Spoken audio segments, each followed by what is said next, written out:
Hi friends, നിങ്ങൾ ഈ ചോദ്യം കണ്ടല്ലോ. വന്ദേ മാതരം ഏത് വിഭാഗത്തിൽപ്പെടുന്നു? വന്ദേ മാതരം ഏത് വിഭാഗത്തിൽപ്പെടുന്നു എന്നുള്ള ഈ ചോദ്യം ഏത് സോഴ്സിൽ നിന്നാണ്? SCERT ടെക്സ്റ്റ് ബുക്കിൽ നിന്നാണ്. നിങ്ങൾക്കറിയാം, ഇപ്പോൾ 10ാം ക്ലാസ്സിലെ സിലബസ് മാറി. പക്ഷേ കഴിഞ്ഞ വർഷം വരെ ഉണ്ടായിരുന്ന 10ാം ക്ലാസ്സിലെ സാമൂഹ്യ പാഠത്തിലെ 5ാമത്തെ പാഠം, ദേശീയതയും സംസ്കാരവും എന്നുള്ള പാഠം, കേരള PSC പരീക്ഷകളിൽ എല്ലാ പരീക്ഷകളിലും ഇന്ന് ഏകദേശം പറയാവുന്ന രീതിയിൽ ചോദ്യങ്ങൾ വരുന്നൊരു പാഠഭാഗമാണ്. വന്ദേ മാതരത്തെക്കുറിച്ച് പറയുന്നു, പത്രങ്ങളെക്കുറിച്ച് പറയുന്നു, ഇന്ത്യയിലെ ആദ്യകാല സംഘടനകളെക്കുറിച്ച് പറയുന്നു, ഇന്ത്യയിലെ ദേശീയ സമരകാലത്തെ കൃതികൾ, ആ കൃതികളൊക്കെ ഇവിടെ നിന്നാണ് ചോദ്യം വരുന്നത്. കൃതികളെക്കുറിച്ച് പറയുന്നു. ഇപ്പം ഗ്രാമീണ ചെണ്ടക്കാരൻ ആര് വരച്ച ചിത്രമാണ്? അങ്ങനെ ഭാരതമാത ആ ചിത്രം ആര് വരച്ചതാണ്? അങ്ങനെ കലയും സംസ്കാരവും നമ്മുടെ ദേശീയതയെ എങ്ങനെ രൂപപ്പെടുത്തി എന്ന് പറയുന്ന ഈ പാഠത്തിൽ നിന്ന് ഒട്ടനവധി ചോദ്യങ്ങളാണ് എല്ലാ PSC പരീക്ഷകളിലും നമ്മൾ കാണാറ്. ഇന്ന് നമ്മൾ പത്രങ്ങളുമായി ബന്ധപ്പെട്ട്, പത്രങ്ങളുടെ സ്ഥാപകരുമായി ബന്ധപ്പെട്ട് PSC മുൻകാലത്ത് ചോദിച്ച മുഴുവൻ ചോദ്യങ്ങളും, കൂടാതെ ഈ ദേശീയതയുമായി ബന്ധപ്പെട്ട, ദേശീയതയും സംസ്കാരവും എന്ന് ബന്ധപ്പെട്ട 10ാം ക്ലാസ്സിലെ 5ാമത്തെ പാഠവും മുഴുവനായി കവർ ചെയ്യും. ഈ പങ്ക്തി സ്ഥിരമായി കാണുക. ഇത് കേരള PSC ഈ അടുത്ത കാലത്ത് ചോദിച്ചൊരു ചോദ്യം, അനുബന്ധ വസ്തുത, അതിനോട് ബന്ധപ്പെട്ട ഒരു പാഠഭാഗം മുഴുവനായി നിങ്ങളിലേക്ക് എത്തിക്കുന്നതാണ്. ഈ വരാൻ പോകുന്ന എല്ലാ എക്സാമുകൾക്കും ഇത് നിങ്ങൾക്ക് വളരെ ഗുണം ചെയ്യും. എൻ്റെ പേര് രഘുനന്ദൻ MV. വിൻഡോസ് 2 പുതിയ ക്ലാസ്സിലേക്ക് സ്വാഗതം. അപ്പോൾ ഈ ചാനൽ ആദ്യം കാണുന്നവർ ഇന്ന് സബ്സ്ക്രൈബ് ചെയ്യുക. ആ ബെല്ലൈക്കണിൽ ക്ലിക്ക് ചെയ്താൽ ഈ വീഡിയോ അപ്ലോഡ് ചെയ്യുന്ന മുറയ്ക്ക് തന്നെ നിങ്ങൾക്ക് ലഭിക്കും. ഇത് കൂടാതെ നിങ്ങളോട് എനിക്ക് പറയാനുള്ളൊരു കാര്യം, നമ്മുടെ ഡിസ്ക്രിപ്ഷൻ ബോക്സിൽ ടെലിഗ്രാം ചാനലിൻ്റെയും PSC ഹബിൻ്റെയും ലിങ്ക് നൽകുന്നുണ്ട്. ദിവസേനയുള്ള പഠന രീതി, ദിവസവും കറണ്ട് അഫയേഴ്സ്, ദിവസവും ഒരു സ്പെഷ്യൽ ടോപ്പിക്കിൽ നിന്നുള്ള പാഠഭാഗങ്ങളൊക്കെ ഉൾപ്പെടുത്തിക്കൊണ്ട് ഈ യൂട്യൂബ് വീഡിയോ കൂടാതെ തന്നെ ഒട്ടനവധി പഠന വിഭവങ്ങളും എല്ലാ ദിവസവും ഡെയിലി എക്സാമുകളുമാണ് നിങ്ങളവിടെ കാത്തിരിക്കുന്നത്. ഓക്കെ, നമുക്ക് ക്ലാസ്സിലേക്ക് പ്രവേശിക്കാം. അപ്പോൾ അതും കൂടി ആ ലിങ്ക് ഡിസ്ക്രിപ്ഷൻ ബോക്സിൽ പോയി ചേരാൻ മറക്കണ്ട. വന്ദേ മാതരം ഏത് വിഭാഗത്തിൽപ്പെടുന്നു? ഈ ചോദ്യത്തിലേക്ക് പോകാം. അപ്പം ഞാനൊരു ലിസ്റ്റ് തന്നിട്ടുണ്ട്. ഇത് നിങ്ങൾക്ക് ടെലിഗ്രാമിൽ വന്നു കഴിഞ്ഞാൽ നാളെയോ മറ്റന്നാളോ ആയിട്ട് ഈ ലിസ്റ്റ് മുഴുവൻ തരും. ഇതുവരെ PSC ചോദിച്ച, കേരള PSC ചോദിച്ച പത്രങ്ങൾ, അതിൻ്റെ പ്രസിദ്ധീകരണം നടത്തിയ ആളുകൾ, അതിൻ്റെ പത്രാധിപർ അല്ലെങ്കിൽ സ്ഥാപകരെയാണ് തന്നിട്ടുള്ളത്. ഇപ്പോൾ സമ്പാദ് കൗമുദി മിറാത്തുൽ അക്ബർ എന്ന് പറയുന്നത് രാജാറാം മോഹൻ റായ് ആണ്. ഇത് പഠിക്കുമ്പോൾ ഞാൻ പലപ്പോഴും പറയാറുണ്ട്, കാണാപ്പാഠം പഠിക്കരുത്. നിങ്ങളിത് ഒരു ലിസ്റ്റാക്കി എഴുതി വെക്കുക. ഇതായിരിക്കും നിങ്ങൾക്ക് ഒരു മുണ്ടെയിൻ ടാസ്ക് അല്ലേ? പക്ഷേ ഇതിൽ നിങ്ങൾ വിട്ടുപോയാൽ നിങ്ങൾക്ക് PSC കിട്ടാൻ ബുദ്ധിമുട്ടാണ്. ഇത്തരം മറന്നു പോകുന്ന വിഷയങ്ങൾ ഉറപ്പിക്കൽ. നിങ്ങൾ തന്നെ പറയൂ, എത്ര പഠിച്ചു, അതൊക്കെ ഒലിച്ചു പോയില്ലേ? അപ്പം അതിനൊരു വഴിയാണ് ഞാൻ പറയുന്നത്. സിമ്പിളായിട്ടൊരു വഴിയാണ്. നിങ്ങൾക്ക് ബോറടിക്കില്ല. നിങ്ങളൊന്ന് ശ്രദ്ധിച്ച് കേൾക്കുക. ശ്രദ്ധിച്ച് കേൾക്കാതിരിക്കരുത്, സ്കിപ്പ് ചെയ്ത് പോകരുത്. നിങ്ങളിതൊന്നും ഒരു പേപ്പറിൽ, ഒരു ചെറിയ പേപ്പറിൽ, ഇങ്ങനെ നിങ്ങൾക്ക് ഓർമ്മയിൽ നിൽക്കാത്തത് മുഴുവൻ ഒരു പേപ്പറിൽ എഴുതി വയ്ക്കുന്നു. ആ പേപ്പറിൽ എഴുതി വെച്ചതിന് ശേഷം എന്ത് ചെയ്യുന്നു? എല്ലാ ദിവസവും ഏതെങ്കിലും നിങ്ങളുടെ ഒഴിഞ്ഞ നേരത്ത് നിങ്ങളിത് കാണാതെ ഒരു പേപ്പറിൽ ആരൊക്കെയാണ് എന്തൊക്കെയാണെന്ന് എഴുതുന്നു. എന്നിട്ട് ഈ പേപ്പറിലേക്ക് നോക്കുന്നു. അപ്പം നിങ്ങൾക്ക് ചിലത് തെറ്റിയത് കാണാം, ചിലത് വിട്ടുപോയത് കാണാം. അതൊന്നുകൂടി ഉറപ്പിക്കുന്നു. ഇനി നാളെ ചെയ്താൽ മതി. ഒന്ന് ശരിയാക്കിയാൽ നിങ്ങളൊരു 10 മാർക്ക് കൊടുക്കുക. അങ്ങനെ നിങ്ങളുടെ ലിസ്റ്റ് ഇങ്ങനെ വലുതാവും. അപ്പോൾ ഒരു 4-5 ലിസ്റ്റ് ഒരു ദിവസം എടുക്കുക. അത് തുടർച്ചയായി കൊണ്ടുപോകണം. എന്നിട്ട് പിന്നീട് അത് റിവിഷനും ചെയ്യണം. ഒന്ന് ശരിയാക്കിയാൽ 10 മാർക്ക് കൊടുക്കുക. നിങ്ങളങ്ങനെ 40 എണ്ണം ശരിയാക്കിയാൽ 400 എണ്ണം. നിങ്ങൾ ഓരോ ദിവസവും നിങ്ങളുടെ ടാർഗറ്റ് ഇങ്ങനെ മെല്ലെ മെല്ലെ റാങ്കും മുകളിലാവുന്നുണ്ടോ എന്ന് വെറുതെ ഒരു പേപ്പറിൽ എഴുതി വെച്ച് നോക്കുക. രസകരമായ ഒരു ഗെയിമായി നിങ്ങൾക്ക് കൊണ്ടുപോകാം. ഇത് കൂടാതെ ഇതിൽ നിന്നൊക്കെയുള്ള മുഴുവൻ എക്സാമുകളും നിങ്ങൾക്ക് ടെലിഗ്രാം ചാനൽ ജോയിൻ ചെയ്യുമ്പോൾ ഈ വിഷയം സെപ്പറേറ്റ് ആയിട്ട് എടുക്കുമ്പോൾ നമ്മൾ എക്സാം ആയിട്ട് തരും. അപ്പോൾ സമ്പാദ് കൗമുദി മിറാത്ത് ഉൽ അക്ബർ രാജാറാം മോഹൻ റായ് ആണ്. പ്രബുദ്ധ ഭാരതും ഉത്ബോധനവും സ്വാമി വിവേകാനന്ദനാണ്.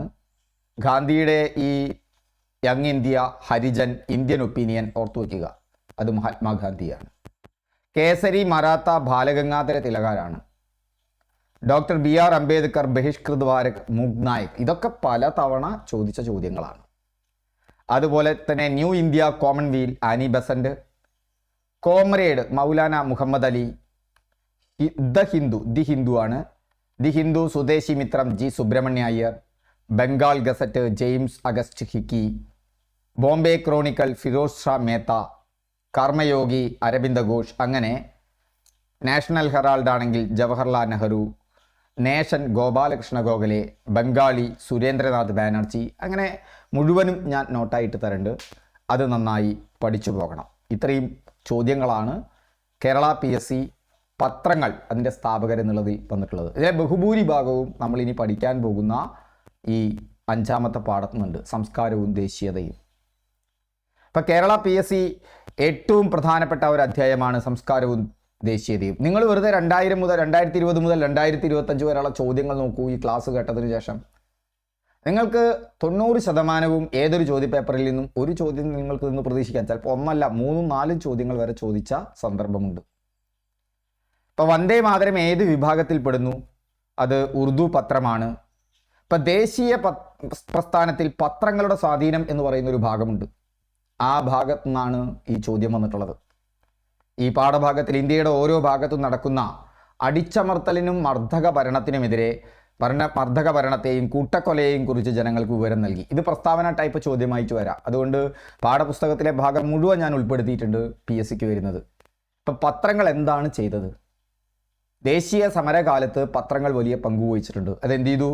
ഓരോ ഭാഗത്തും നടന്ന അടിച്ചമർത്തലിനെ കുറിച്ച്, ബ്രിട്ടീഷുകാരുടെ മർദ്ദക ഭരണത്തെക്കുറിച്ച്, അവർ നടത്തിയ കൂട്ടക്കൊലകളെക്കുറിച്ച് ജനങ്ങൾക്ക് വിവരം നൽകി. ഇങ്ങനെ ബ്രിട്ടീഷുകാർ നടത്തിയ, നമ്മുടെ ഇന്ത്യയിൽ നടത്തിയ കിരാത ഭരണത്തെക്കുറിച്ച് മാത്രമല്ല, ഇന്ത്യക്കാർക്കെതിരെ തന്നെ ഒരു സമരം നടത്തിയിരുന്നു. ജാതീയമായ ഒട്ടനവധി ഉച്ചനീചത്വങ്ങളുണ്ടായിരുന്നു. നമ്മുടെ ദേശീയ സ്വാതന്ത്ര്യ സമര പ്രക്ഷോഭത്തിന് അങ്ങനത്തെ ഒരു ശാഖ കൂടി ഉണ്ടായിരുന്നു.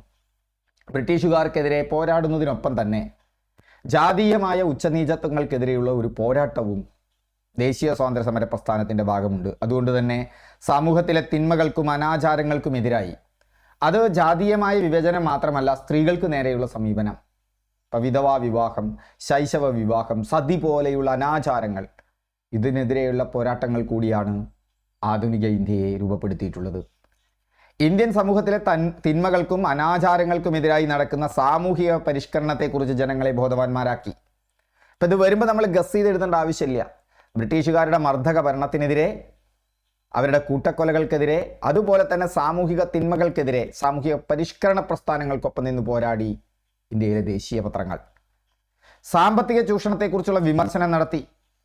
ബ്രിട്ടൻ അടിച്ചമർത്തി ഭരിക്കുക മാത്രമല്ല, ബ്രിട്ടൻ ഇന്ത്യയെ എല്ലും തോലുമാക്കിയായിട്ടാണ് ഭരിച്ചുകൊണ്ടിരുന്നത്. ബ്രിട്ടീഷ് ഭരണത്തിൻ്റെ സാമ്പത്തിക ചൂഷണത്തെക്കുറിച്ച് ജനങ്ങൾ ബോധവാന്മാരാക്കി. ഇന്ത്യൻ ദേശീയതയെ സാമ്പത്തിക ദേശീയത എന്നുകൂടി പറയാറുണ്ട്. കാരണം ദേശീയത എന്ന് പറഞ്ഞാൽ ജാതി, ആ നിർവചനമൊക്കെ 10ാം ക്ലാസ്സിലെ പുസ്തകങ്ങളിലുണ്ട്. ചോദിച്ചാൽ ഉത്തരം പറയാൻ പറ്റണം. ദേശീയത എന്ന് പറഞ്ഞാൽ ജാതി, മത, വർഗ, വർണ്ണ വ്യത്യാസമില്ലാതെ ഒരു പ്രദേശത്തെ ജനത ഒരു ഒറ്റ കാര്യത്തിനായി, ഒരു കോമൺ പർപ്പസിനായി ഒന്നിക്കുന്നതിനെയാണ് ദേശീയത എന്ന് പറയുന്നത്. അപ്പോൾ ഇന്ത്യ ബ്രിട്ടീഷുകാർക്കെതിരെ ഉയരുന്നത് നിങ്ങൾക്കറിയാം. ഇന്ത്യയിലെ ഏത് സമരങ്ങൾ എടുത്തു നോക്കിയാലും, ബ്രിട്ടീഷുകാർക്കെതിരെയുള്ള ഏത് സമരങ്ങൾ എടുത്തു നോക്കിയാലും അത് നികുതിക്കെതിരെയുള്ള ഒരു സമരമായിരിക്കും. ഒരു ഇൻ്റലിജൻറ്റ് ഗസ്സിനുള്ള വാക്കാണ് ഞാൻ പറയുന്നത്. കുറിച്ച കലാപം നികുതിക്കെതിരെയാണ്, പഴശ്ശി കലാപം നികുതിക്കെതിരെയാണ്. അങ്ങനെ ഇന്ത്യയിലെ ആ ബ്രിട്ടീഷ് ഭരണകാലത്ത് നടന്ന അധിക പ്രശ്നങ്ങളുടെയും ഒരൊറ്റ പ്രധാനപ്പെട്ട കാരണം ബ്രിട്ടീഷുകാർ കൊണ്ടുവന്ന നികുതി നയങ്ങളാണ്. കാരണം ഇന്ത്യയെ പിഴിയാനുള്ള നികുതി നയങ്ങൾക്കെതിരെയാണ്. അപ്പം ബ്രിട്ടീഷ് ഭരണത്തിൻ്റെ സാമ്പത്തിക ചൂഷണം വെറും നികുതിയിൽ കൂടെ മാത്രമല്ല. അത് നമുക്ക് ദാദാഭായ് നവറോജിയെക്കുറിച്ച് പഠിക്കുമ്പോൾ പറയാം. ലോകത്തിൻ്റെ വിവിധ ഭാഗങ്ങളിൽ സ്വാതന്ത്ര്യത്തിനും ജനാധിപത്യത്തിനും സമത്വത്തിനുമായി ജനങ്ങൾ നടത്തുന്ന പോരാട്ടങ്ങളെക്കുറിച്ച് വിവരം നൽകി. സോ ഇത് മറന്നു പോകരുത്. നിങ്ങൾ ഒരു പ്രസ്താവന ടൈപ്പ് ചോദ്യം അടുത്ത വർഷം പ്രതീക്ഷിക്കാം, അല്ലെങ്കിൽ അടുത്ത പരീക്ഷയിൽ പ്രതീക്ഷിക്കാം. എന്താണ് സ്വാതന്ത്ര്യ സമരകാലത്ത് പത്രങ്ങൾ ചെയ്തത്?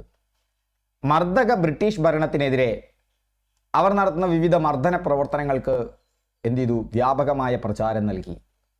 ഇന്ത്യയിൽ നടക്കുന്ന സാമൂഹിക തിന്മകൾക്കെതിരെയുള്ള സാമൂഹിക പരിഷ്കരണ പോരാട്ടങ്ങളെക്കുറിച്ച് ആ പത്രങ്ങൾ വലിയ വാർത്ത കൊടുത്തു. ബ്രിട്ടീഷുകാരുടെ സാമ്പത്തിക ചൂഷണത്തിൻ്റെ വിവിധ ഭാഗങ്ങൾ തുറന്നു കാണിച്ചു. അതുകൂടാതെ ഏറ്റവും പ്രധാനപ്പെട്ട ഒന്ന്, ലോകത്തിൻ്റെ വിവിധ ഭാഗങ്ങളിൽ നടക്കുന്ന സ്വാതന്ത്ര്യത്തിനും സമത്വത്തിനും വേണ്ടിയുള്ള സമരത്തെക്കുറിച്ച് ജനങ്ങളെ ബോധിപ്പിച്ചു. ഇതാ മറ്റു രാജ്യങ്ങൾ, അമേരിക്കയിൽ ഇങ്ങനെയാണ് നടന്നത്, ഫ്രഞ്ചിൽ നടന്നത്, ഫ്രാൻസിൽ നടന്നത്. അങ്ങനെ വിവിധമായ ജനാധിപത്യ പോരാട്ടങ്ങളെക്കുറിച്ച് അവ പ്രസിദ്ധീകരണം നടത്തി കൊടുത്തു. ഇത് മാത്രമാണോ? ദുരന്ത റിപ്പോർട്ടിംഗ് നടത്തി. ഇന്ത്യയിലുണ്ടാകുന്ന പ്ലേഗ്, ക്ഷാമം എന്നിവ മൂലം ആയിരക്കണക്കിന് ആളുകൾ മരണപ്പെട്ട വാർത്ത ഇന്ത്യയിലെമ്പാടും എത്തിച്ചു. ഇങ്ങനെ നാനാ തരത്തിൽ ഇന്ത്യൻ ജനത അനുഭവിക്കുന്ന ദുരിതങ്ങൾ ഇന്ത്യൻ ജനത പരിഷ്കരിക്കേണ്ട വിധം ഇത് ജനങ്ങളുടെ മനസ്സിലേക്ക് എത്തിച്ചു എന്നുള്ളത് വളരെ പ്രധാനമായിട്ട് ഓർത്തിരിക്കുക. നമുക്ക് കാണാപാഠം പഠിക്കേണ്ടല്ലോ, കാര്യം പറഞ്ഞാൽ നമുക്ക് മനസ്സിലാകാൻ പറ്റാവുന്നതേ ഉള്ളൂ. ഇനി പ്രധാന പത്രങ്ങളും നേതാക്കളും ഈ പാഠത്തിൽ പറയുന്നു നോക്കാം. സാമൂഹ്യ പരിഷ്കരണത്തിൻ്റെ ഇന്ത്യൻ നവോത്ഥാനത്തിൻ്റെ പിതാവ് രാജാ റാം മോഹൻ റായ് ആണ്. അദ്ദേഹം പ്രസിദ്ധീകരിച്ച പുസ്തകങ്ങളാണ് സംബാദ് കൗമുദി, അത് ബംഗാളി ഭാഷയിലാണ്, ഓർക്കണം. മിറാത്ത് ഉൽ അക്ബർ, അത് പേർഷ്യൻ ഭാഷയിലാണ്. പേർഷ്യൻ ഭാഷയിൽ മിറാത്ത് ഉൽ അക്ബർ, ആ പേർഷ്യൻ ഭാഷ കണ്ടോ, മിറാത്ത് ഉൽ അക്ബർ. സംബാദ് കൗമുദി ബംഗാളി. അപ്പോൾ എവിടെയൊക്കെ ആയിരുന്നു അദ്ദേഹത്തിൻ്റെ 2 പത്രങ്ങൾ? ഒന്ന് ബംഗാളിയിൽ സംബാദ് കൗമുദി, മറ്റൊന്ന് മിറാത്ത് ഉൽ അക്ബർ. സാമൂഹിക പരിഷ്കരണം, ദേശീയത, ജനാധിപത്യം എന്നിവയ്ക്ക് ഊന്നൽ നൽകി. രാജാ റാം മോഹൻ റായിയുടെ ഈ പത്രങ്ങൾ സാമൂഹിക പരിഷ്കരണത്തിന്, ദേശീയതയ്ക്ക്, ജനാധിപത്യത്തിന് ഊന്നൽ നൽകി. ഇന്ത്യൻ ദേശീയത മെല്ലെ മെല്ലെ ഉയർന്നു വരികയാണ്. അങ്ങനെ ഇന്ത്യൻ ദേശീയ സമരത്തിന് ഇങ്ങനെ മെല്ലെ സ്പീഡ് കൂടുമ്പോൾ അതിൻ്റെ ദേശീയ നേതാക്കൾ പ്രസിദ്ധീകരിച്ച ചില പത്രങ്ങളുണ്ട്. ആ പത്രങ്ങൾ PSC പരീക്ഷയ്ക്ക് സ്ഥിരമായി വരുന്ന ചോദ്യങ്ങളാണ്. കേസരി മറാത്ത, ബാലഗംഗാധര തിലക്. ഹിന്ദു സ്വദേശി മിത്ര, G സുബ്രഹ്മണ്യ അയ്യർ. ദ ഹിന്ദു ആണ്, ദി ഹിന്ദു ആണ്. അമൃത ബസാർ പത്രിക, ശിശിർ കുമാർ ഘോഷ്, മോത്തിലാൽ ഘോഷ്. ബംഗാളി പത്രത്തിൻ്റെ പേരാണ് സുരേന്ദ്രനാഥ ബാനർജി. ഏതെല്ലാമാണ്? കേസരിയും മറാത്തയും ബാലഗംഗാധര തിലകനാണ്. ഹിന്ദുവും സ്വദേശാമിത്രനും G സുബ്രഹ്മണ്യ അയ്യരാണ്. അമൃത ബസാർ പത്രിക ശിശിർ കുമാർ ഘോഷും മോത്തിലാൽ ഘോഷുമാണ്. ഗാളി സുരേന്ദ്രനാഥ ബാനർജി. ബംഗാളിയാണ്, മറക്കണ്ട, ബംഗാളിയാണ്. ബംഗാളി സുരേന്ദ്രനാഥ ബാനർജി. അപ്പോൾ ഇതാണ് ദേശീയ നേതാക്കന്മാർ പലരും ആരംഭിച്ച പത്രങ്ങൾ. ഇതിൽ മഹാത്മാഗാന്ധിയുടെ പത്രങ്ങൾ, Mahatma Gandhi, young India, Harijan, Indian opinion, Navajivan. Young India, Harijan, Indian opinion, Navajivan. ഇത് മഹാത്മാഗാന്ധിയുടെ ആഭിമുഖ്യത്തിലുണ്ടായിരുന്ന പത്രങ്ങളാണ്. ന്യൂ ഇന്ത്യ, കോമൺവീൽ എന്നുള്ള 2 പത്രങ്ങൾ Mrs Annie Besant, new India, കോമൺവീലും. അതുപോലെ തന്നെ മുസ്ലിം നേതൃത്വവും, അല്ലേ? മുസ്ലിം നേതൃത്വം ഞാൻ പറയുന്ന ആ പേര് ഓർത്തു വെച്ചാൽ നമുക്കൊന്ന് മാച്ച് ചെയ്യാൻ പറ്റും. അല്ലാതെ അന്ന് ഹിന്ദു മുസ്ലിം എന്നുള്ള നിലയിലുള്ള ആ വ്യത്യാസങ്ങളൊന്നും ഇല്ല. അൽ ഹിലാൽ, മൗലാന അബ്ദുൽ കലാം ആസാദ്. കോമ്രേഡ്, മൗലാന മുഹമ്മദ് അലി. അപ്പോൾ മൗലാന അബ്ദുൽ കലാം ആസാദ് അൽ ഹിലാലാണ്, മൗലാന മുഹമ്മദ് അലി കോമ്രേഡ്. അതുപോലെ തന്നെ BR അംബേദ്കർ. ആ BR അംബേദ്കറിൻ്റെ അദ്ദേഹം ദളിത് സ്വത്വത്തിനെ കുറിച്ച്, ദളിത് രാഷ്ട്രീയത്തെക്കുറിച്ച് സംസാരിച്ച ആളായിരുന്നു. ഇന്നലത്തെ ക്ലാസ്സിൽ നമ്മൾ ദളിത് എന്നുള്ള പദം ആദ്യമായിട്ട് ഇന്ത്യയിൽ ഉപയോഗിച്ചത് ആരാണ് എന്നൊരു ചോദ്യം വന്നിട്ടുണ്ട്. ആരൊക്കെ കമൻറ്റ് ചെയ്യാൻ പറ്റും? ഇന്നലത്തെ ക്ലാസ് കണ്ടാൽ അറിയാം. ഇപ്രാവശ്യത്തെ 7ാം ക്ലാസ്സിലെ നീതിയിൽ നിന്നും അനീതിയിലേക്ക് എന്നുള്ള 3ാമത്തെയോ 4ാമത്തെയോ പാഠമാണ് ഇന്നലെ എടുത്തിട്ടുള്ളത്. അതിൽ പറയുന്നുണ്ട്, ആ പോയിന്റ് ഓർത്തിരിക്കണം. അപ്പോൾ ദളിത് നേതൃത്വം, ബഹിഷ്കൃത് ഭാരത്, ഭൂങ് നായക്, ഡോക്ടർ BR അംബേദ്കർ. വന്ദേ മാതരം തന്നെ 3 വ്യത്യസ്ത പതിപ്പുകളുണ്ട്. വന്ദേ മാതരം ഉറുദുവിലുണ്ട്, ഇംഗ്ലീഷിലുണ്ട്, പാഴ്സിയിലുണ്ട്. പാരീസിലും നിന്നിറങ്ങിയിരുന്നു, പാരീസിൽ തന്നെ ഇറങ്ങിയിരുന്നു. ആ വന്ദേ മാതരം ലാഹോറിൽ നിന്നുള്ളത് ലാലാ ലജ്പത് റായ് ആണ്. ലാഹോർ, ലാലാ ലജ്പത് റായ്. വന്ദേ മാതരം നമ്മുടെ ദേശീയ ഗീതം മാത്രമല്ല, വന്ദേ മാതരം പത്രങ്ങൾ കൂടിയായിരുന്നു. വന്ദേ മാതരം ലാഹോർ, ലാലാ ലജ്പത് റായ്. വന്ദേ മാതരം ഏത് കൃതിയിൽ നിന്നാണ് എടുത്തിട്ടുള്ളത് എന്നുള്ളതൊക്കെ ഈ പാഠത്തിൽ വരുന്ന ചോദ്യങ്ങളാണ്. നമുക്ക് അവിടേക്ക് വരാം. വന്ദേ മാതരം ഇംഗ്ലീഷ്, ബംഗാളാണ്, ബിപിൻ ചന്ദ്രൻ. അപ്പം ലാഹോർ ഓർക്കാൻ പ്രയാസമില്ല. വന്ദേ മാതരം അവിടുന്ന് ഉറുദുവിലാണ്. അതേസമയം വന്ദേ മാതരം ഇംഗ്ലീഷ്, അത് ബംഗാളിൽ നിന്നായിരുന്നു, ബിപിൻ ചന്ദ്രപാൽ. ഓർക്കാൻ എളുപ്പമാണ്, ബാബ. കണ്ടു. എന്നാൽ വന്ദേ മാതരം പാരീസ്, മാഡം ബിക്കാജി കാമ, പാരീസ് ഇന്ത്യ സൊസൈറ്റി.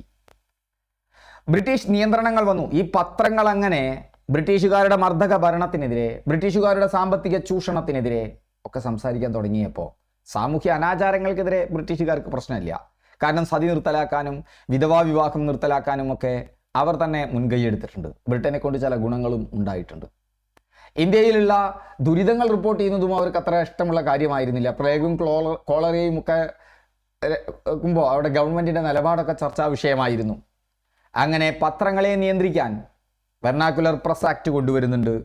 പ്രാദേശിക ഭാഷാ പത്ര നിയമം, വെർണാക്കുലർ പ്രസ് ആക്ട്. ആ കൊണ്ടുവന്ന കൊല്ലം PSC ചോദിക്കാറുണ്ട്. എന്താണ് ആ കൊല്ലം ചോദിക്കാനുള്ള കാരണം?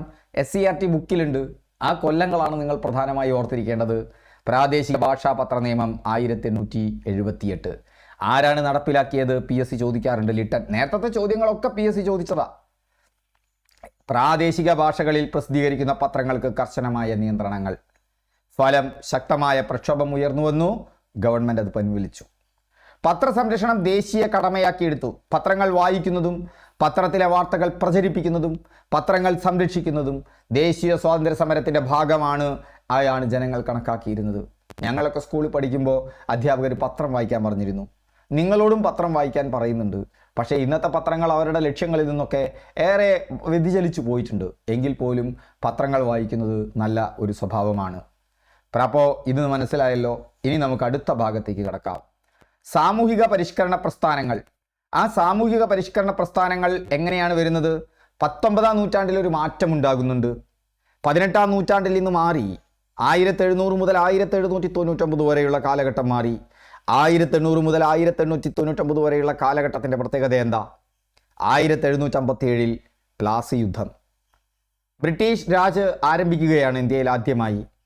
ബംഗാളിൽ പ്ലാസി യുദ്ധത്തിൽ സിറാജ് ദൗളയെ പരാജയപ്പെടുത്തിക്കൊണ്ട് ബംഗാളിൽ നിന്ന് തുടങ്ങിയ 1757 ബ്രിട്ടീഷ് ഭരണം മെല്ലെ മെല്ലെ ഇന്ത്യയുടെ മറ്റു ഭാഗങ്ങളിലേക്ക് വ്യാപിക്കുകയാണ്. നിങ്ങൾക്കറിയാം, അത് കഴിഞ്ഞ് 1792 ആകുമ്പോൾ ശ്രീരംഗപട്ടണം ഉടമ്പടിയുണ്ട്. ബംഗാളിൽ നിന്നത് കേരളത്തിലേക്ക് അവരെത്തുകയാണ്. മദ്രാസ് ബ്രിട്ടീഷുകാരുടെ കയ്യിലാവുകയാണ് ശ്രീരംഗപട്ടണം ഉടമ്പടി. 1793 കൊച്ചി ബ്രിട്ടീഷ് ഭരണത്തെ അംഗീകരിക്കുന്നുണ്ട്. 1805 ആകുമ്പോഴേക്കും തിരുവിതാംകൂറും ബ്രിട്ടീഷുകാരുമായി സൈനിക സഖ്യത്തിൽ ഏർപ്പെടുന്നുണ്ട്. കേരളമടക്കമുള്ള ഇന്ത്യയുടെ എല്ലാ പ്രദേശങ്ങളും മെല്ലെ മെല്ലെ 1857 ആകുമ്പോഴേക്കും ബ്രിട്ടീഷുകാരുടെ കയ്യിലാവുകയാണ്. അവരുടെ നികുതി നയങ്ങൾക്കെതിരെ അതിശക്തമായ പോരാട്ടങ്ങൾ ഉണ്ടാകുന്നുണ്ട്. എല്ലാ വിഭാഗം ജനങ്ങളിൽ നിന്നും. നീലം കർഷകരുടെ കലാപം ഉണ്ടാകുന്നു. നീലം കർഷകർ മാത്രമാണോ? അതുമാത്രമല്ല, ഇപ്പോൾ കേരളത്തിലെത്തിയാൽ കേരളത്തിൽ കുറിച്ച കലാപം, ഗോത്രവർഗ്ഗക്കാർ കലാപം ഉണ്ടാക്കുന്നു. ഉത്തരേന്ത്യയിൽ പോയാലുമുണ്ട്, സന്താൾ കലാപമുണ്ട്. അങ്ങനെ ഒട്ടനവധി ഭീം കലാപം തുടങ്ങിയ ഒട്ടനവധി കലാപങ്ങൾ നടക്കുന്നു. ഈ കലാപങ്ങളൊക്കെ തന്നെ ബ്രിട്ടീഷുകാരുടെ സാമ്പത്തിക ചൂഷണത്തിൻ്റെ ഭാഗമായിട്ടുണ്ടാകുന്ന ദുരിതങ്ങൾ കൊണ്ട് ജനങ്ങൾ നടത്തിയ കലാപങ്ങളാണ്. ഇതിന് മുഴുവൻ ഒരു പൊതു സ്വഭാവം വരുന്നത്, ഇതൊക്കെ ഒറ്റപ്പെട്ട പ്രാദേശികമായ ജനക്കൂട്ടങ്ങളാണ് ചെയ്തതെങ്കിൽ 1857 എല്ലാ വിഭാഗം ജനങ്ങളും പങ്കെടുത്ത ഒരു സമരമുണ്ടായതുകൊണ്ടാണ് അതിനെ ഒന്നാം ഇന്ത്യൻ സ്വാതന്ത്ര്യ സമരം എന്ന് പറയുന്നത്. ആ 1857 ഒന്നാം ഇന്ത്യൻ സ്വാതന്ത്ര്യ സമരം, ആ ഒന്നാം ഇന്ത്യൻ സ്വാതന്ത്ര്യ സമരത്തെ തുടർന്ന് അത് പരാജയപ്പെട്ടെങ്കിലും ഇന്ത്യൻ ദേശീയത ശക്തമാകുന്നത് അതിൻ്റെ ഭാഗമായിട്ടാണ്. ഇതിനൊക്കെ കാരണമായത് ലോകത്താകമാനം ഉണ്ടായിരുന്ന 18-ാം നൂറ്റാണ്ടിലെ മാറ്റങ്ങൾ 19-ാം നൂറ്റാണ്ടിൽ ഇന്ത്യയിലും പ്രതിഫലിച്ചു. സ്വതന്ത്ര ചിന്തയുടെ ഉയർച്ച വന്നു. ആധുനികവൽക്കരണത്തോടുള്ള താല്പര്യം വന്നു. യുക്തിചിന്തയുടെ വ്യാപനം വന്നു. ഇത് മൂന്നുമാണ്. സ്വതന്ത്ര ചിന്തയുടെ ഉയർച്ച, ആധുനികവൽക്കരണത്തോട് താല്പര്യം, യുക്തിചിന്തയുടെ വ്യാപനം. ടെക്സ്റ്റ് ബുക്കിലുണ്ട്. ആ ടെക്സ്റ്റ് ബുക്കിൽ ഇതൊരു പ്രസ്താവന ടൈപ്പ് ചോദ്യമായി വന്നാൽ ഓർക്കണം, സ്വതന്ത്ര ചിന്ത വരികയാണ്. എന്താണ് സ്വതന്ത്ര ചിന്ത? നമ്മളങ്ങനെ ഒരു ഇൻഡിപെൻഡൻ്റ് ആയിട്ട് നമുക്ക് സ്വതന്ത്രമായി ചിന്തിക്കാനുള്ള ഒരു ശക്തി വരികയാണ്. വ്യവസ്ഥിതിക്ക് പുറത്ത് നിന്നുകൊണ്ട് തന്നെ ചിന്തിക്കാനുള്ള ശക്തി വരുന്നതാണ് സ്വതന്ത്ര ചിന്ത എന്ന് പറയുന്നത്. ഇപ്പോൾ ഒരു ഉദാഹരണത്തിന്, ഭൂമി പരന്നതാണ് എന്ന് സങ്കല്പിച്ചിരുന്നൊരു കാലത്താണ് ഗലീലിയോ ഭൂമി ഉരുണ്ടതാണ് എന്ന് പറയുന്നത്. അത് സ്വതന്ത്ര ചിന്തയുടെ തുടക്കമാണ്. അതുപോലെ തന്നെ ആധുനികവൽക്കരണത്തോടുള്ള താല്പര്യം, ഈ പഴയ മാറ്റണം ചട്ടങ്ങളെ, ഇല്ലെങ്കിൽ അവ മാറ്റും നിങ്ങളെ എന്ന് പറയുന്നു. പഴയ ചട്ടങ്ങൾ അത് യുക്തിസഹമല്ലെങ്കിൽ പൊളിച്ചെഴുതണം എന്നുള്ള അഭിപ്രായം. യുക്തിചിന്തയുടെ വ്യാപനം. ഒരു ഉദാഹരണത്തിന്, ചിന്തിക്കുകയാണ് മനുഷ്യൻ, അല്ലേ? രാജാവകാശം ദൈവദത്ത അല്ല എന്ന് അമേരിക്ക പറയുകയാണ്. അമേരിക്കയിലെ സ്വാതന്ത്ര്യ സമര പ്രസ്ഥാനങ്ങൾ പലപ്പോഴും പറയുകയാണ്. കാരണം എന്താ? അതിലെ യുക്തി ആലോചിച്ച് നോക്കിയിട്ടാണ്. ഇത് മൂന്നിൻ്റെയും വളർച്ച. ബ്രിട്ടീഷ് ചൂഷണത്തിൻ്റെ ഫലങ്ങൾ. സാമ്പത്തിക ചൂഷണം ഇന്ത്യക്കാരിൽ ദേശീയാവബോധം വളർത്തുന്നതിൽ പ്രധാന പങ്കുവഹിച്ചു. ഇതുകൊണ്ടാണ് ഇന്ത്യയെ സാമ്പത്തിക ദേശീയത എന്ന് പറയാറുണ്ട്. അതിൽ വലിയ പ്രധാന പങ്കുവഹിച്ച ആളുകളാണ് ദാദാബായ് നവറോജി അടക്കമുള്ള ആളുകൾ. അദ്ദേഹത്തിൻ്റെ ചൂഷണ സിദ്ധാന്തമൊക്കെ ബ്രിട്ടീഷുകാർ ഇന്ത്യയിൽ നിന്ന് എങ്ങനെയാണ് വരുമാനം ബ്രിട്ടനിലേക്ക് ചൂഷണം ചെയ്തു കൊണ്ടുപോകുന്നത് എന്നുള്ളത് സമർത്ഥമായിട്ട് ഉദാഹരിച്ചു. അനാചാര നിർമ്മാർജ്ജനം ഇതിലൊരു പ്രധാന ലക്ഷ്യമായിരുന്നു. ഇന്ത്യക്കാർ ബ്രിട്ടീഷുകാർക്കെതിരെ മാത്രമല്ല പോരാടിയത്, ഇന്ത്യക്കാർ അവനവന് നേരെ ഉള്ള ഒരു പോരാട്ടവും കൂടി ഉണ്ടായിരുന്നു. വിദ്യാഭ്യാസത്തെക്കുറിച്ച് ഗാന്ധിജിയുടെ ഒരു പ്രധാന പ്രഖ്യാപനമുണ്ട്. നിങ്ങൾ ശ്രദ്ധിച്ചിരിക്കുന്നത് വളരെ നല്ലതാണ്. PSCക്ക് പഠിക്കുമ്പോഴും ഓർക്കുക, അതൊക്കെ ഉൾക്കൊണ്ട് പഠിച്ചാൽ ഓർമ്മയിൽ നിൽക്കും, എഴുതാനും പറ്റും. ഗാന്ധി വിദ്യാഭ്യാസത്തെക്കുറിച്ച് പറഞ്ഞത്, വിദ്യാഭ്യാസം മോക്ഷത്തിനുതകുന്നതായിരിക്കണം. മോക്ഷം എന്ന് പറയുന്നത് ഗാന്ധിയാണ് പറയുന്നത്, ഞാനല്ല. മോക്ഷം എന്ന് പറയുന്നത് മരണാനന്തരമുള്ള മോക്ഷമല്ല, ജീവിച്ചിരിക്കുമ്പോൾ തന്നെ ആന്തരികവും ബാഹ്യവുമായ എല്ലാ പാരതന്ത്ര്യങ്ങളിൽ നിന്നുള്ള മോക്ഷമാണ്. ആന്തരികമായ മോക്ഷം എന്ന് ഗാന്ധി ഉദ്ദേശിച്ചത് നമ്മുടെ ഭയം, നമ്മുടെ ജാതിചിന്ത, നമ്മുടെ ഉള്ളിലുള്ള സ്വാർത്ഥത ഒക്കെ കൈവെടിയണമെന്നാളാണ്. ബാഹ്യമായ പാരതന്ത്ര്യം അത് ബ്രിട്ടനോ അതല്ലെങ്കിൽ മറ്റ് അധീശത്വ വിഭാഗങ്ങളോ നമ്മുടെ മുകളിൽ അടിച്ചേൽപ്പിക്കുന്നതാണ്. ഇതിന്നും പ്രസക്തമാണ്. ഓക്കെ, അപ്പം ഇന്ത്യൻ സമൂഹത്തിൽ നിലനിന്നിരുന്ന വിവിധ അനാചാരങ്ങളെ എതിർക്കുക. പൗരാവകാശ സംരക്ഷണം. മനുഷ്യൻ്റെ അന്തസ്സിനെ കുറിച്ച് ദേശീയ സ്വാതന്ത്ര്യ സമരകാലത്ത് തന്നെ ചർച്ച വന്നിരുന്നു. നമുക്കറിയാം, മനുഷ്യൻ്റെ മൗലികാവകാശങ്ങളെക്കുറിച്ച് ജവഹർലാൽ നെഹ്റുവിൻ്റെ നേതൃത്വത്തിൽ അവകാശങ്ങളെക്കുറിച്ച് ഒരു കമ്മീഷൻ ഉണ്ടായിട്ടുണ്ട്, അല്ലേ? JVP കമ്മീഷനൊക്കെ നമ്മൾ നന്നായി പഠിച്ചു പോകേണ്ടതാണ് ചരിത്രം പഠിക്കുമ്പോൾ. അതാണ് പിന്നീട് ആ ദേശീയ സ്വാതന്ത്ര്യ സമര പ്രസ്ഥാനത്തിൽ ചർച്ച ചെയ്ത ആശയങ്ങളാണ്. CRT ബുക്കിൽ പ്രത്യേകം പറയുന്നുണ്ട്, ദേശീയ സ്വാതന്ത്ര്യ സമര പ്രസ്ഥാനത്തിൽ ചർച്ച ചെയ്ത ഇത്തരം ആശയങ്ങളാണ് പിന്നീട് നമ്മുടെ മൗലികാവകാശങ്ങളായി ഭരണഘടനയിൽ വരുന്നത്. അപ്പോൾ ഇന്ത്യക്ക് സ്വാതന്ത്ര്യം മുമ്പ് തന്നെ എല്ലാ മനുഷ്യർക്കും വിവേചനങ്ങളില്ലാതെ സഞ്ചരിക്കാനും വസ്ത്രം ധരിക്കാനും വിദ്യാഭ്യാസം നേടാനുമുള്ള പൗരാവകാശങ്ങൾ നേടിയെടുക്കുക എന്നുള്ള പൗരാവകാശ സംരക്ഷണം അതൊരു പ്രധാന വിഷയമായിരുന്നു. പരിഷ്കർത്താക്കളുടെ പ്രധാന ആശയങ്ങൾ എന്തെല്ലാമായിരുന്നു? ജാതി വ്യവസ്ഥ നിർമ്മാർജ്ജനം ചെയ്യുക. ഓർത്തിരിക്കുക, CRT ബുക്കിലുള്ളതാണ്. എല്ലാവരുടെയും അവകാശങ്ങൾ സംരക്ഷിക്കുക. സ്ത്രീകൾക്കെതിരായ വിവേചനങ്ങൾ അവസാനിപ്പിക്കുക. എല്ലാവർക്കും വിദ്യാഭ്യാസം നൽകുക. വിധവാ പുനർവിവാഹം നടപ്പിലാക്കുക. ശൈശവ വിവാഹം, പൗരോഹിത്യ മേധാവിത്വം എന്നിവ അവസാനിപ്പിക്കുക. ഇതെല്ലാം തന്നെ ഈ മുഖ്യധാരയുടെ ആശയങ്ങളായിരുന്നു. അപ്പോൾ ഇതൊരു ബ്രിട്ടീഷുകാർക്കെതിരെയുള്ള പോരാട്ടം മാത്രമല്ല ദേശീയ സ്വാതന്ത്ര്യ സമര പ്രസ്ഥാനം എന്ന് പറയുന്നത്. ഇന്ത്യയെ ആധുനികവൽക്കരിക്കുന്നതിൽ, ഇന്ത്യയെ ജനാധിപത്യവൽക്കരിക്കുന്നതിൽ, ഇന്ത്യൻ ജനതയെ അവരുടെ ബോധം വളർത്തുന്നതിൽ പ്രധാനപ്പെട്ട പങ്കുവഹിച്ച സമരമാണ് ദേശീയ സ്വാതന്ത്ര്യ സമര പ്രസ്ഥാനം. അത് ദേശീയത തുടങ്ങുന്നത് നമുക്കറിയാം. പലപ്പോഴും ആധുനിക ഇന്ത്യയുടെ പിതാവ് എന്നറിയപ്പെടുന്ന രാജാ റാം മോഹൻ റായ് ഇതിന് വലിയ സംഭാവനകൾ നൽകിയിട്ടുണ്ട്. അന്നൊരു ബ്രിട്ടീഷ് വിരുദ്ധ പോരാട്ടത്തിൻ്റെ രൂപത്തിലേക്ക് എത്തിയിട്ടില്ലെങ്കിലും ആ ദേശീയത ഉയർന്നു വന്നാണ് പിന്നീട് അത് ബ്രിട്ടീഷ് വിരുദ്ധ പോരാട്ടത്തിൻ്റെ സ്വഭാവം കൈവരിക്കുന്നത്. അതിന് നാം വിട്ട പ്രധാനപ്പെട്ട ഒരാളാണ് രാജാ റാം മോഹൻ റായ്. അതുകൊണ്ടാണ് അദ്ദേഹത്തെ ആധുനിക ഇന്ത്യയുടെ പിതാവ് എന്ന് പറയുന്നത്. കാരണം ഇന്ത്യയിലുള്ള ഒട്ടനവധി അനാചാരങ്ങൾക്കെതിരെ, സതിക്കെതിരെയൊക്കെ നിലപാടെടുത്ത ആദ്യ വ്യക്തികളിൽ ഒരാളാണ് അദ്ദേഹം. ഇന്ത്യൻ സമൂഹത്തിൻ്റെ ആധുനികവൽക്കരണത്തിനും അതിനെതിരെയാണ് ജാതി വ്യവസ്ഥയും സതി പോലെയുള്ള ദുരാചാരങ്ങളും നിൽക്കുന്നത് എന്നും വിശേഷിപ്പിച്ച, അതിനുവേണ്ടി അതിനെ ഇല്ലാതാക്കാൻ പ്രവർത്തിച്ച ആളായിരുന്നു രാജാ റാം മോഹൻ റായ്. സംഘടനാ പ്രവർത്തനം അദ്ദേഹത്തിൻ്റെ പ്രധാനപ്പെട്ട ഒരു സംഘടനയായിരുന്നു ബംഗാളിൽ ബ്രഹ്മസമാജം. ഇപ്പം ബ്രഹ്മസമാജം, സതി, രാജാ റാം മോഹൻ റായ് വിവിധ ജാതികളായി വിഭജിക്കപ്പെട്ട ഇന്ത്യൻ സമൂഹത്തിന് പകരം ഒരൊറ്റ ഇന്ത്യൻ സമൂഹം എന്ന ആശയം അദ്ദേഹം പ്രചരിപ്പിച്ചു. ഇന്ത്യയിൽ നാനാത്വമുണ്ട്, വിവിധ മതങ്ങളുണ്ട്, വിവിധ ആചാരങ്ങളുണ്ട്, വിവിധ ഗോത്രങ്ങളുണ്ട്, വിവിധ വർഗ്ഗക്കാരുണ്ട്. പക്ഷേ ഒരൊറ്റ ഇന്ത്യൻ സമൂഹമായിട്ട് ഇന്ത്യക്ക് നിൽക്കാൻ പറ്റും. കാരണം അതിന് സാംസ്കാരികമായ ഒരു ഐക്യമുണ്ട്. ഒരൊറ്റ ഇന്ത്യൻ സമൂഹം എന്ന ആശയം പ്രചരിപ്പിച്ചു. ദേശീയ ഐക്യത്തിനുള്ള സംഭാവനയായിരുന്നു ഇത്. ഇവിടെ നിന്നാണ് രാജ്യസ്നേഹം വളർത്താൻ സഹായിച്ചത്. ദേശീയ ഐക്യവും സാമൂഹിക പരിഷ്കരണങ്ങളും രാജാ റാം മോഹൻ റായിയുടെ ലക്ഷ്യങ്ങളായിട്ട് മാറി. സ്ത്രീ അവകാശങ്ങളിൽ അദ്ദേഹം മുൻകൈയെടുത്തു. സ്ത്രീകളുടെ പദവി ഉയർത്തുന്നതിനായി അവർക്ക് സ്വത്തിനുമേൽ അവകാശം നൽകണമെന്ന് അദ്ദേഹം ആവശ്യപ്പെട്ടു. സ്ത്രീകൾക്കെന്ന് സ്വത്തിൻ്റെ മുകളിൽ അവകാശമില്ല. സ്വത്തിനുമേൽ സ്ത്രീകൾക്ക് സതി പോലെയുള്ള ദുരാചാരങ്ങൾക്കെതിരെ മാത്രമല്ല, സ്വത്തിനു മുകളിലും സ്ത്രീകൾക്ക് അവകാശം വേണമെന്ന് പറഞ്ഞു. മറ്റൊരു പ്രധാനപ്പെട്ട ആളായിരുന്നു ഈശ്വരചന്ദ്ര വിദ്യാസാഗർ. ഈശ്വരചന്ദ്ര വിദ്യാസാഗറിൻ്റെ ഏറ്റവും പ്രധാനപ്പെട്ട കാര്യം വിധവാ പുനർവിവാഹമായിരുന്നു. നോക്കൂ, ഒരു പുരുഷന് അദ്ദേഹത്തിൻ്റെ ഭാര്യ മരിച്ചാൽ അയാൾക്ക് പുനർവിവാഹം നടത്താം. എന്നാൽ പ്രാചീന ഇന്ത്യയിൽ പല സമൂഹങ്ങളിലും ഒരു ഭർത്താവ് മരിച്ചു കഴിഞ്ഞാൽ ചില സമൂഹങ്ങളിൽ നമുക്കറിയാലോ, ആ സ്ത്രീ ആ ചിതയിൽ ചാടി മരിക്കണം. അതല്ലെങ്കിൽ ആ സ്ത്രീ കാലാകാലങ്ങളിൽ പിന്നെ വിവാഹമില്ലാതിരിക്കണം.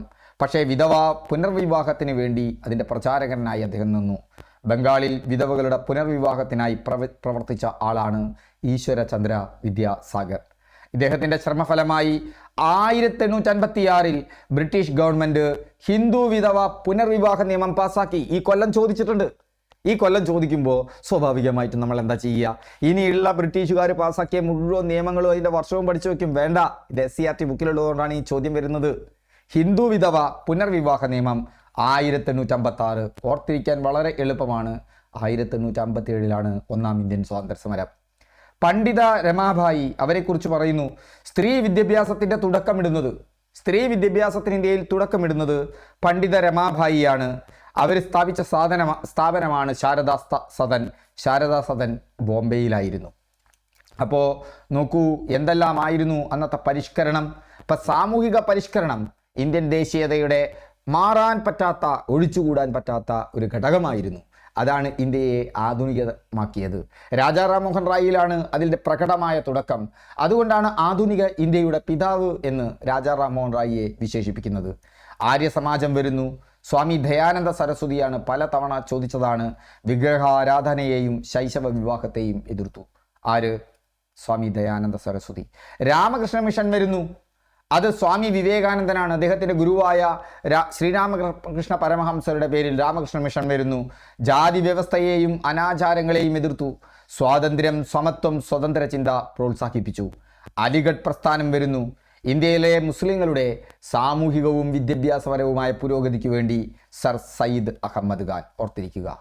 വിപ്ലവകരമായ പ്രസ്ഥാനങ്ങളായിരുന്നു പ്രാർത്ഥനാ സമാജം, അൽമുറാം പാണ്ഡരംഗയെ പോലെയുള്ളവർ. മിശ്രഭോജനം, മിശ്രവിവാഹം, വിധവാ പുനർവിവാഹം, സ്ത്രീകളുടെയും പിന്നോക്ക വിഭാഗങ്ങളുടെയും പുരോഗതി എന്നിവയ്ക്കായി നിലകൊണ്ടു.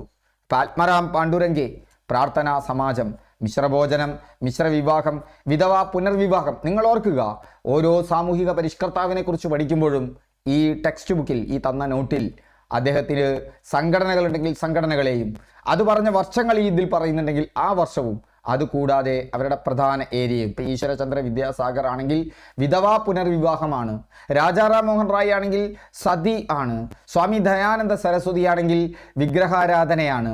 അങ്ങനെ അലിഗഡ് പ്രസ്ഥാനവും സയ്യിദ് അഹമ്മദ് ഖാനുമാണെങ്കിൽ ഇന്ത്യയിലെ മുസ്ലിങ്ങളുടെ സാമൂഹികവും വിദ്യാഭ്യാസപരവുമായ പുരോഗതിയാണ്. ആത്മാറാം പാണ്ഡുരംഗയാണെങ്കിൽ മിശ്രഭോജനം, മിശ്രവിവാഹം, വിധവാ പുനർവിവാഹമാണ്. തിയോസഫിക്കൽ സൊസൈറ്റി ആനി ബെസന്റ് ആരംഭിക്കുന്നു. അത് ഹിന്ദുമതത്തിൻ്റെ പുനരുദ്ധാരണമാണ്. ഹിതകാരിണി സമാജം, വീരേശലിംഗം, വിധവാ പുനർവിവാഹം, സ്ത്രീകളുടെ വിദ്യാഭ്യാസം. സത്യശോധക് സമാജ്, ഇതൊക്കെ ഞാൻ പറഞ്ഞതുപോലെ പഠിക്കുക. ദുരാചാരങ്ങളെയും പുരോഹിത മേധാവിത്വത്തെയും എതിർത്തു സത്യശോധക് സമാജ്. സ്വാഭിമാന പ്രസ്ഥാനം, EV രാമസ്വാമി അയ്യർ. നിങ്ങൾ മുൻകാല PSC പരീക്ഷകളിലൂടെ ഒന്ന് കടന്നുപോയാൽ മതി. എത്ര തവണയാണ് ഈ ചോദ്യങ്ങൾ ചോദിച്ചിട്ടുള്ളത്? ബ്രാഹ്മണ മേധാവിത്വത്തെയും ജാതി വ്യവസ്ഥയെയും എടുത്തു. കേരളത്തിൽ വന്നാൽ ശ്രീനാരായണ ധർമ്മ പരിപാലന യോഗം, SNDP ശ്രീനാരായണ ഗുരു ജാതി വ്യവസ്ഥയെയും ദുരാചാരങ്ങളെയും എതിർത്തു. പിന്നോക്ക ജനവിഭാഗങ്ങളെയും സാമൂഹികവും വിദ്യാഭ്യാസപരവുമായ പുരോഗതിക്ക് വേണ്ടി നിലകൊണ്ടു. മറ്റൊരു പ്രധാനപ്പെട്ട കാര്യമാണ് വിദ്യാഭ്യാസവും ദേശീയതയും എന്ന് പറയുന്ന ഭാഗത്തുള്ളത്. വിദ്യാഭ്യാസവും ദേശീയതയിലും മെക്കാള പ്രഭുവിൻ്റെ ലക്ഷ്യം രക്തത്തിലും വർണ്ണത്തിലും ഇന്ത്യക്കാരും, അഭിരുചിയിലും അഭിപ്രായത്തിലും ധാർമ്മികതയിലും ബുദ്ധിയിലും ഇംഗ്ലീഷുകാരുമായ ഒരു വർഗത്തെ സൃഷ്ടിക്കുക എന്നുള്ളതാണ് മെക്കാള പ്രഭുവിൻ്റെ പ്രസ്താവന. രക്തത്തിലും വർണ്ണത്തിലും ഇന്ത്യക്കാരായിരിക്കും, അത് മാറ്റാൻ പറ്റില്ലല്ലോ. പക്ഷേ അവരെ ബ്രിട്ടീഷുകാർക്ക് അനുകൂലമായിട്ട് രൂപപ്പെടുത്തണം. അങ്ങനെയുള്ള ഇന്ത്യക്കാരനാക്കാനല്ല, ഇന്ത്യക്കാരനെ ബ്രിട്ടീഷുകാരനാക്കാനുള്ള, അവരുടെ പണിയാളാക്കാനുള്ള ശ്രമമായിരുന്നു മെക്കാളെ നടത്തിയത്. ഈ പ്രസ്താവന പലപ്പോഴും ചോദിക്കാറുണ്ട്, ഓർത്തു വയ്ക്കുക. ഇംഗ്ലീഷുകാരുടെ ജീവിത രീതികളോട് താല്പര്യമുള്ളൊരു തലമുറയെ വളർത്തിയെടുക്കുക. ബ്രിട്ടീഷ് ഭരണകാലത്ത് ഇന്ത്യയെക്കുറിച്ച് മനസ്സിലാക്കാൻ വേണ്ടി ബ്രിട്ടീഷുകാർ തന്നെ പല സ്ഥാപനങ്ങളും തുടങ്ങിയിട്ടുണ്ട്. ഇന്ത്യയെക്കുറിച്ച് മനസ്സിലാക്കാൻ വേണ്ടിയിട്ട്, ഇന്ത്യ അങ്ങനെ ആയാലേ നന്നായി ഭരിക്കാൻ പറ്റുള്ളൂ എന്നൊരു അഭിപ്രായത്താൽ അങ്ങനെയുള്ള സ്ഥാപനങ്ങൾ ഈ ടെക്സ്റ്റ് ബുക്കിൽ പറയുന്നുണ്ട്. അത് PSC പരീക്ഷയ്ക്ക് ചോദിക്കാറുണ്ട്. Asiatic Society of Bengal, William Jones, Asian ഭാഷകളും സംസ്കാരങ്ങളും പഠിക്കൽ. Asiatic Society of Bengal, William Jones, Asian സംസ്കാരങ്ങളും അതുപോലെ തന്നെ സംസ്കാരങ്ങളും പഠിക്കൽ. Calcutta Madrasa, Warren Hastings, Muslim വിദ്യാഭ്യാസം. ബനാറസ് സംസ്കൃത കോളേജ്, ജോനാഥൻ ഡങ്കൻ, സംസ്കൃത വിദ്യാഭ്യാസം. ഓർത്തിരിക്കുക, ഇത് പലതവണ PSC പരീക്ഷയ്ക്ക് ആവർത്തിച്ച ചോദ്യമാണ്. സയൻറ്റിഫിക് സൊസൈറ്റികൾ വന്നു. ഇത് മറ്റൊന്നാണ്. സയൻറ്റിഫിക് സൊസൈറ്റികൾ ശാസ്ത്രധാരകൾ പ്രചരിക്കാൻ, ശാസ്ത്ര ഗ്രന്ഥങ്ങൾ പരിഭാഷപ്പെടുത്താനും ശാസ്ത്രബോധം പ്രചരിപ്പിക്കാനും ചർച്ച ചെയ്യാനുമായി നിരവധി സയൻറ്റിഫിക് സൊസൈറ്റികൾ. 1825 യൂറോപ്യൻ ശാസ്ത്രങ്ങൾ പരിഭാഷപ്പെടുത്താനുള്ള സൊസൈറ്റി കൽക്കട്ട. കൊല്ലം പഠിച്ചിരിക്കുക, ഓർക്കുക. 1838 പൊതുവിവരങ്ങൾ നേടുന്നതിന് വേണ്ടിയുള്ള സൊസൈറ്റി കൊൽക്കട്ട. 1861 ബനാറസ് സംവാദ ക്ലബ്ബ്, ബനാറസ്. പലതവണ പരീക്ഷയ്ക്ക് ചോദിച്ചതാണ്. 1864 Aligarh Scientific Society, Aligarh, Sir Syed Ahmad Khan. 1868 Bihar Scientific Society, Bihar. 1876 Indian Association, Mahendralal Sarkar. ഓർത്തിരിക്കണം, പഠിക്കണം. ഇതിൻ്റെയൊക്കെ നോട്ട് നിങ്ങൾക്ക് അവിടെ ടെലിഗ്രാമിൽ വന്നാൽ 1-2 ദിവസത്തിനുള്ളിൽ കിട്ടും. വിദ്യാഭ്യാസത്തിൻ്റെ ശക്തി, സാമൂഹിക മാറ്റത്തിൻ്റെ ഒരു ഉപകരണമാണ് വിദ്യാഭ്യാസം എന്ന് തിരിച്ചറിഞ്ഞവരായിരുന്നു അന്നത്തെ ആളുകൾ. അതുകൊണ്ട് തന്നെ ദേശീയ വിദ്യാലയങ്ങളുടെ പ്രാധാന്യം പറഞ്ഞു. ദേശീയ ബോധം വളർത്താനുള്ള പ്രധാന മാർഗമായിരുന്നു ദേശീയ വിദ്യാലയങ്ങൾ സ്ഥാപിക്കൽ. ഇതിലൂടെ മതേതര വിദ്യാഭ്യാസം എല്ലാ വിഭാഗക്കാർക്കും എത്തിക്കാൻ കഴിഞ്ഞു. അങ്ങനെയുള്ള പ്രധാന സ്ഥാപനങ്ങൾ അതാരായിരിക്കും ഉണ്ടാക്കിയിട്ടുണ്ടായിരിക്കുക? ദേശീയ നേതാക്കന്മാരായിരിക്കും. അങ്ങനെയുള്ളൊരു സ്ഥാപനമാണ് ഡെക്കാൻ എഡ്യൂക്കേഷൻ സൊസൈറ്റി. അവിടെ ഇംഗ്ലീഷുകാരുടെ പേര് കണ്ടാൽ നിങ്ങൾ മാർക്ക് ചെയ്യേണ്ട, കാരണം അത് ദേശീയ നേതാക്കന്മാരാണ്. ജി അഗാർക്കറും ബാലഗംഗാധര തിലകും മഹാദേവ ഗോവിന്ദ റാനഡെയുമാണ്. വനിതാ വിദ്യാഭ്യാസത്തിൻ്റെ പയനീർ DK കാർവേ 1916 മഹാരാഷ്ട്രയിൽ ഇന്ത്യയിലെ ആദ്യത്തെ വനിതാ സർവകലാശാല സ്ഥാപിച്ചു. ഈ പറയുന്ന സെൻറ്റൻസിലെ ഓരോന്നും ചോദ്യമായി വന്നിട്ടുണ്ട്. ഇതുവരെ പറഞ്ഞതും ഇനി പറയാൻ പോകുന്നതും. ആരാണ് ഇന്ത്യയിൽ ആദ്യമായി വനിതാ സർവകലാശാല സ്ഥാപിച്ചത്? DK കാർവേ. എന്നാണ് സ്ഥാപിച്ചത്? 1916. എവിടെയാണ്? മഹാരാഷ്ട്രയിൽ. ഇതൊക്കെ PSC ചോദ്യങ്ങളായി വന്നിട്ടുണ്ട്. വിശ്വഭാരതി സർവകലാശാല, ബംഗാൾ. സ്ഥാപകൻ രവീന്ദ്രനാഥ ടാഗോർ, അതും വന്നിട്ടുണ്ട്. പാശ്ചാത്യവും പൗരസ്ത്യവുമായ സംസ്കാരങ്ങൾ യോജിച്ചുകൊണ്ടുള്ള വിദ്യാലയമാണ് ടാഗോർ ലക്ഷ്യമിട്ടത്. മറ്റൊരു പ്രധാന പ്രസ്ഥാനമാണ് ജാമിയ മിലിയ. ജാമിയ മിലിയ മൗലാന മുഹമ്മദ് അലിയും ഷൗക്കത്ത് അലിയും ഡോക്ടർ സക്കീർ ഹുസൈനും MN അൻസാരിയും ചേർന്നുണ്ടാക്കിയതാണ്. ജാമിയ മിലിയ ആരുണ്ടാക്കിയതാണ്? അലിഗഡിൽ. ആ സ്ഥാപകരെ ഓർത്തു വയ്ക്കണം: മൗലാന മുഹമ്മദ് അലി, ഷൗക്കത്ത് അലി, ഡോക്ടർ സക്കീർ ഹുസൈൻ, MN അൻസാരി. എന്തായിരുന്നു ഉദ്ദേശം? മതേതര വിദ്യാഭ്യാസവും ദേശീയ പ്രസ്ഥാനത്തെ ശക്തിപ്പെടുത്തലുമാണ്. മറ്റൊന്നാണ് ഗാന്ധിജിയുടെ വാർധാ പദ്ധതി. പലപ്പോഴും PSCക്ക് ചോദിക്കാറുണ്ട്. ഗാന്ധിജിയുടെ സ്വന്തം വിദ്യാഭ്യാസ പദ്ധതിയാണ് വാർധാ പദ്ധതി എന്ന് പറയുന്നത്. നയി താലീം അഥവാ നൂതന വിദ്യാഭ്യാസം എന്നായിരുന്നു അതിൻ്റെ പേര്. നയി താലീം വാർധയിൽ വെച്ചാണ് അത് ഉണ്ടാക്കുന്നത്. അതുകൊണ്ടാണ് വാർധാ പദ്ധതി. 1937 ഉണ്ടാവുന്നത്. ആ കൊല്ലവും ചോദിച്ചിട്ടുണ്ട്. വാർധാ പദ്ധതി, ഗാന്ധി, നയി താലീം, നൂതന വിദ്യാഭ്യാസം. നയി താലീമിൻ്റെ അർത്ഥം നൂതന വിദ്യാഭ്യാസമാണ്. മഹാത്മാഗാന്ധി 1937 മുന്നോട്ട് വെച്ച ഈ പദ്ധതിയുടെ ലക്ഷ്യം തൊഴിലധിഷ്ഠിത വിദ്യാഭ്യാസമാണ്. ഗാന്ധി മുന്നോട്ട് വെച്ച വിദ്യാഭ്യാസം തൊഴിലധിഷ്ഠിത വിദ്യാഭ്യാസമാണ്. വിദ്യാർത്ഥിയായിരിക്കുമ്പോൾ ചില തൊഴിലുകൾ പഠിച്ചാൽ അത് ഭാവി ജീവിതത്തിന് ഗുണകരമാകണമെന്ന് അത് കരുതി. ഉൽപാദനക്ഷമത ഗാന്ധി ഈ വിദ്യാഭ്യാസത്തിൽ കൊണ്ടുവന്നു. പ്രൊഡക്ടിവിറ്റി, ഏതെങ്കിലും തൊഴിലുമായി ബന്ധപ്പെടുത്തി വേണം വിദ്യാഭ്യാസം നൽകാൻ എന്ന് ഗാന്ധി പറഞ്ഞു. മാത്രമല്ല, സൗജന്യവും നിർബന്ധിതവുമായ വിദ്യാഭ്യാസം ഗാന്ധിയുടെ ഒരു ആശയമായിരുന്നു. വാർധാ പദ്ധതിയുടെ ആശയമായിരുന്നു. 8 മുതൽ 14 വയസ്സ് വരെയുള്ള കുട്ടികൾക്ക് സൗജന്യവും നിർബന്ധിതവുമായ വിദ്യാഭ്യാസം നൽകണമെന്നും അത് മാതൃഭാഷയിലായിരിക്കണമെന്നും അദ്ദേഹം പറഞ്ഞു. ഇന്ത്യ സ്വതന്ത്രമാകുമ്പോൾ ഭാവി ഇന്ത്യക്ക് വേണ്ടി തയ്യാറാക്കിയ 3 പ്ലാനുകളുണ്ടായിരുന്നു. ബോംബെയിലെ വ്യവസായികൾ ചേർന്ന് തയ്യാറാക്കിയ ബോംബെ പ്ലാൻ, MN റോയിയുടെ ജനകീയ പ്ലാൻ, പീപ്പിൾസ് പ്ലാൻ, അതുപോലെ തന്നെ ഗാന്ധിയനായ നാരായൺ അഗർവാൾ തയ്യാറാക്കിയ ഗാന്ധി പ്ലാനും ഉണ്ടായിരുന്നു. പക്ഷേ ബോംബെ പ്ലാനാണ് ഇന്ത്യ സ്വീകരിച്ചത്. അതുകൊണ്ട് ഗുണമൊക്കെ ഉണ്ടായിട്ടുണ്ട്, വലിയ പുരോഗതി ഉണ്ടായിട്ടുണ്ട്. പക്ഷേ ഗാന്ധിയൻ ആശയങ്ങൾ പലപ്പോഴും പ്രത്യക്ഷപ്പെട്ടത് മൗലികാവകാശങ്ങളിലോ ആയിരുന്നില്ല, നടപ്പിലാക്കേണ്ട പദ്ധതികളിലായിരുന്നില്ല. മറിച്ച് എന്തായിരുന്നു? നിർദ്ദേശക തത്വങ്ങളായിരുന്നു. നടപ്പാക്കിയാൽ നന്ന്, നിങ്ങൾക്ക് വേണമെങ്കിൽ ചെയ്യാം എന്നുള്ളത്. അത് ഒരു ഗൈഡൻസ് എന്നുള്ളത് പോലെയായിരുന്നു. അങ്ങനെ ഗൈഡൻസിൽ കിടക്കുന്നത് ഒന്നായിരുന്നു സാർവത്രികവും സൗജന്യവുമായ വിദ്യാഭ്യാസം. നിങ്ങൾക്കറിയാലോ, വിദ്യാഭ്യാസ അവകാശ നിയമം വന്നത് നമ്മുടെയൊക്കെ ഈ കാലഘട്ടത്തിലാണ്. കൊല്ലം ചോദിക്കാറുണ്ട്. ഇപ്പോൾ അതെന്തല്ല, അതൊരു നിർദ്ദേശക തത്വമല്ല, മറിച്ച് അതൊരു മൗലികാവകാശമാണ്. ആ ഭേദഗതി ഓർമ്മയുണ്ടോ? ആ നിയമം വന്ന കൊല്ലം ഓർമ്മയുണ്ടോ? അതിൻ്റെ വകുപ്പ് ഓർമ്മയുണ്ടോ? പ്രധാനപ്പെട്ടതാണ്. കമൻറ്റ് ചെയ്യൂ അറിയില്ലെങ്കിൽ. നമുക്ക് മറ്റൊരു ഭാഗത്ത് അതിനെക്കുറിച്ച് പഠിക്കാം. ഇന്ത്യൻ നാഷണൽ കോൺഗ്രസിൻ്റെ 1937 വാർധാ സമ്മേളനത്തിലാണ് ഈ പദ്ധതിയെക്കുറിച്ച് പഠിക്കാനായി ഡോക്ടർ സാക്കിർ ഹുസൈൻ്റെ നേതൃത്വത്തിൽ ഒരു കമ്മിറ്റിയെ നിയമിച്ചു. ചോദിച്ചിട്ടുണ്ട്, വാർധ, ഗാന്ധി, നയി താലീം, നൂതന വിദ്യാഭ്യാസം, ഡോക്ടർ സാക്കിർ ഹുസൈൻ, 1937 തൊഴിലധിഷ്ഠിത വിദ്യാഭ്യാസം. ഇതൊക്കെയാണ് അതിൻ്റെ കീ പോയിന്റ്. അത്രമാത്രം നിങ്ങൾ നോട്ടിൽ എഴുതിയാൽ മതി, വിശദമായിട്ട് എഴുതണ്ട. തൊഴിലധിഷ്ഠിത വിദ്യാഭ്യാസം, അതുപോലെ തന്നെ സൗജന്യവും സാർവത്രികവുമായ വിദ്യാഭ്യാസം, മാതൃഭാഷയിലായിരിക്കണം പഠനം. ഇതൊക്കെ വാർധാ വിദ്യാഭ്യാസത്തിൻ്റെ പ്രത്യേകതകളാണ്. ഇനി നമുക്ക് സാഹിത്യവും ദേശീയതയും എന്നുള്ള ഭാഗത്തേക്ക് പോകാം. ഇന്ത്യൻ സമൂഹത്തിൽ നിലനിന്നിരുന്ന ജീർണതകൾക്കും ബ്രിട്ടീഷുകാരുടെ സാമ്പത്തിക ചൂഷണത്തിനുമെതിരായ പ്രതിഷേധം സാഹിത്യത്തിലും പ്രതിഫലിച്ചു. രണ്ടും സാഹിത്യത്തിൽ പ്രതിഫലിച്ചു. ഇന്ത്യൻ ജനതയിൽ നിലനിന്നിരുന്ന ജീർണത, ജാതി പോലെ, സ്ത്രീകൾക്ക് നേരെയുള്ള അതിക്രമങ്ങൾ പോലെ, സതി പോലെ, വിധവകൾക്ക് വിവാഹം നിഷേധിച്ചതുപോലെ, ശൈശവ വിവാഹത്തിന് അനുകൂലമായി ഇന്ത്യൻ ജനത നിന്നതുപോലെയുള്ള അനാചാരങ്ങൾക്കെതിരെയുള്ള കാര്യങ്ങളും അതിൽ പ്രതിഫലിച്ചു. അങ്ങനെ ദുരിതങ്ങൾ ചിത്രീകരിച്ചു ഇന്ത്യൻ ജനതയുടെ. സാഹിത്യകാരന്മാർ തങ്ങളുടെ കൃതികളിലൂടെ രാജ്യത്തിൻ്റെ ഓരോ ഭാഗത്തും നേരിടുന്ന ദുരിതങ്ങൾ, പ്രതിസന്ധികൾ, ഐക്യത്തിന് വേണ്ടി അവർ നിന്നു. ജനങ്ങൾ, അതുകൊണ്ട് തന്നെ മറ്റു ഭാഗത്തെ ജനങ്ങൾ അത് കേൾക്കുമ്പോൾ ഇത് തങ്ങളുടേതു കൂടിയാണെന്ന് നമ്മൾ മനസ്സിലാക്കുകയാണ്. ഇന്ത്യയിൽ നമുക്കറിയാം, ഈ അടുത്ത കാലത്ത് ഇന്നലെ വിമാനം തകർന്നു വീണു. അതിനെക്കുറിച്ചുള്ള ഡീറ്റെയിൽസ് ഞാൻ ഇന്നലെ ടെലിഗ്രാമിൽ കൊടുത്തിട്ടുണ്ട്. പ്രധാനപ്പെട്ട ഒരു PSC ചോദ്യമാണ്. ആ ദുരിതമുണ്ടാകുമ്പോൾ ഒരു ഇന്ത്യക്കാരൻ അല്ലെങ്കിൽ ഒരു ഇന്ത്യൻ വിമാനം തകർന്നു വീഴുമ്പോൾ, മറ്റേതെങ്കിലും ഒരു വിമാനം തകർന്നു വീഴുമ്പോൾ നമുക്ക് സങ്കടമുണ്ട്.